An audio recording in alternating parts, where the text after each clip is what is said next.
Wild Spidey Moments Part 20. Comment an interesting Spidey fact that you think others may not know. During the 2019 comic-friendly neighborhood Spider-Man number 6, we get to take a break from the bleak crime-fighting reality of being a superhero and see Spidey work with a new sidekick for a while. Spider-Bite, who is not to be confused with Spider-Bite, is a new hero who swings along with Peter through a fun, light-hearted story. It begins with Spidey stuck under some construction debris and Dr. Octopus hovering over him, prize in hand. The prize is none other than the heart of New York, or whatever that means. Doc wants it, so it must be kept out of his many nefarious hands.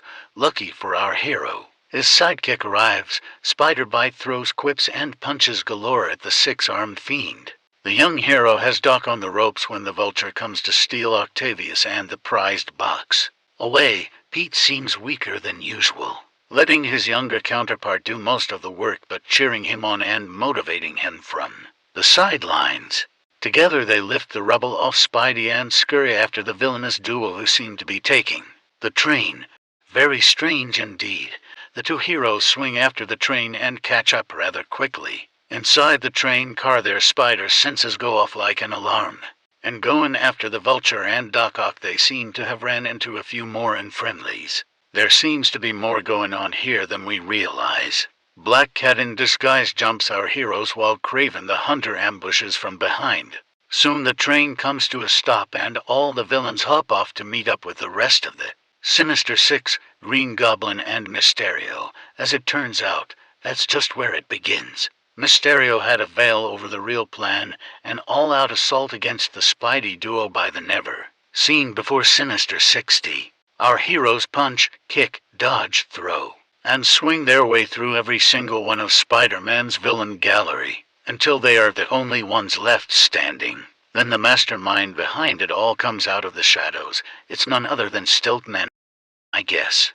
The two Spideys take down the tall standing men and retrieve the heart of New York. It turns out that none of this was real at all. Spider-Bite was in control of the story. He imagines Stiltman as the greatest villain because of how inferior he feels being short. He is worried he will never grow up, and for good reason. You see, Spider-Bite's real name is Nathan. He is a 9-and-a-half-year-old boy who lives in a New York hospital with cancer. Spider-Man came to whisk him away into an adventure and remind him that he is so much stronger than he thinks. He instills a hero's spirit in the boy and shows him there is nothing to be afraid of. As reality returns to us, we see the hospital room around them. Stiltman was Nathan's dad and the other villains were some orderlies who wanted to help.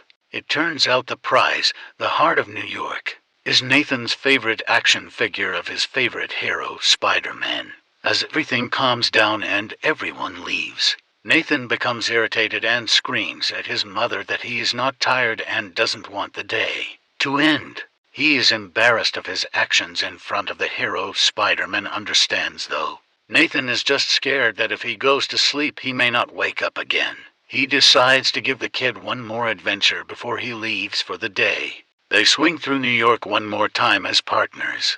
Spider-Bite is one of Spidey's best sidekicks to date.